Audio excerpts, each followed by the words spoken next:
We have just discussed in our earlier video that we have a charge here q.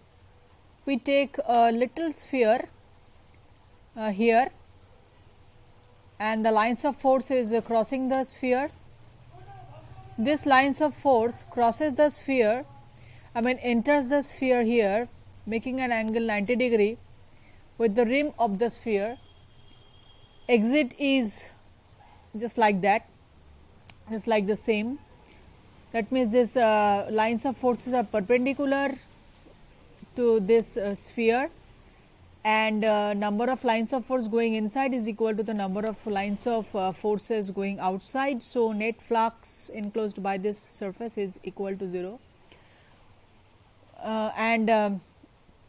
as I am taking this sphere, so divergence of D is equal to 0.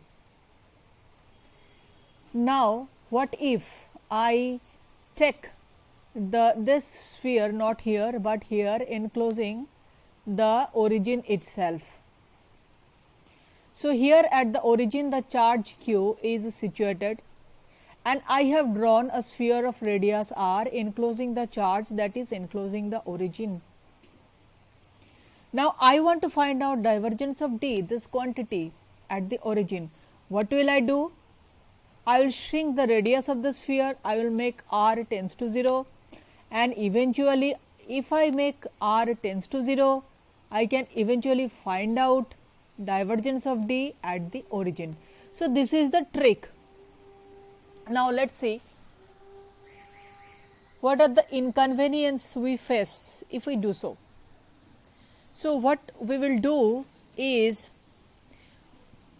we take a charge q at the origin, we draw a sphere enclosing that charge q at the origin, making r tends to 0 will give me the opportunity to evaluate divergence of D at the origin. Now, if we recall the definition of divergence of D, it looks like that. Now, we know that this D falls off as 1 by r square, the field goes as 1 by r square, it reduced by 1 by r square. So, at the surface of the sphere, due to the charge q, the D field will be q by 4 pi r square.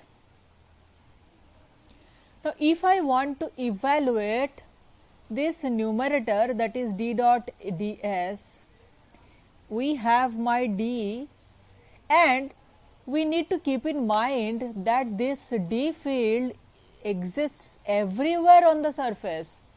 It is not like that this D field exists here only or maybe here only.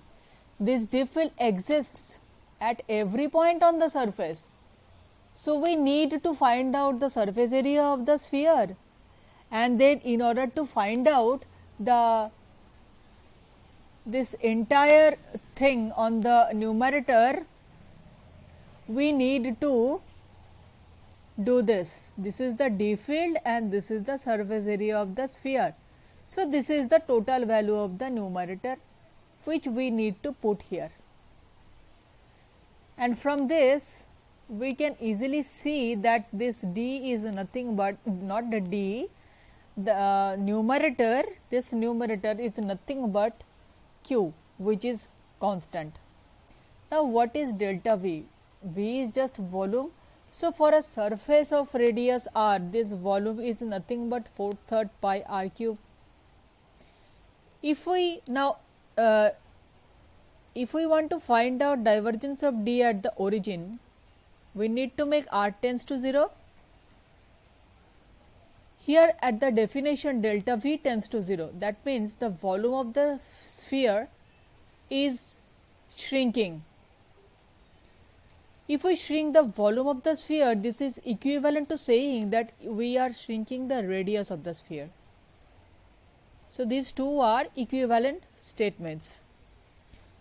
So, the entire divergence of D, that is this thing, the numerator becomes this. This is for this integration, and for V we have 4/3 pi r cube, we have r tends to 0, and if we have r tends to 0, this thing blows up. Now, here is a serious problem with this. Mathematically, this is completely alright. This is completely alright if we deal the situation mathematically only, but from the physical point of view, this is very much unphysical. At the origin, the field cannot diverges like this. So, in order to save ourselves from this unpleasant situation, from this unphysical situation, we need to have a function which is delta function. Now, what is delta function? Delta function is something which blows up, that is, it reaches up to infinity at some point, but otherwise it has a finite value or 0 value, but the area under this curves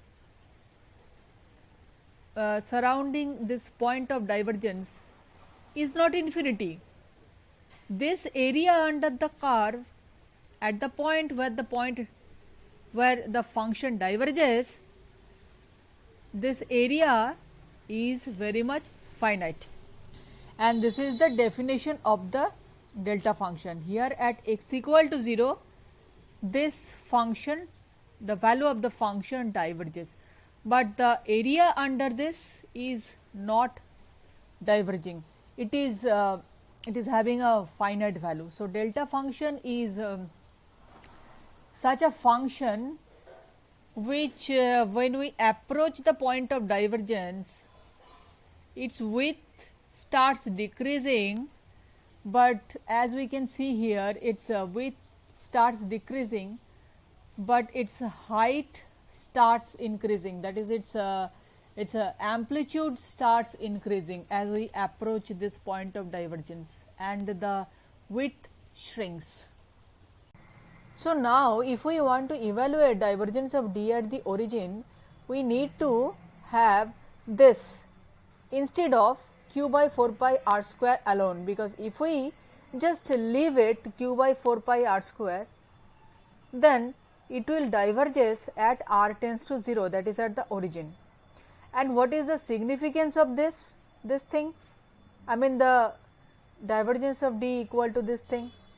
This means that if we take divergence of D, if we take integration of this divergence of D over the volume, then the result of integration is not equal to 0, and divergence of integration of divergence of D over the volume is equivalent to making the integration of the field vector D over the surface, over the entire surface, and we have just written a couple of minutes before that integration of divergence of D is equal to q, which is a constant.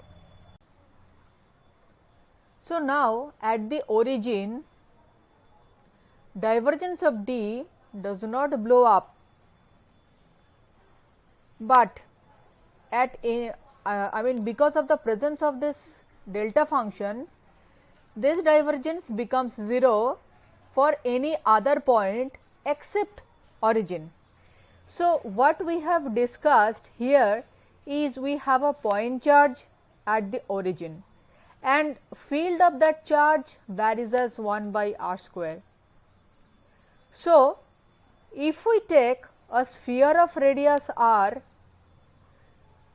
surrounding the origin, and if we want to have divergence of D at the origin, that will blow up, and in order to save us from that unpleasant unphysical situation, we multiply that divergence of D with the delta function. But if we consider our sphere of integration at any other location than the origin, then the divergence of D is equal to 0. So, here we have a delta function which accommodates or which saves us from blowing up of this divergence of the field vector at the origin.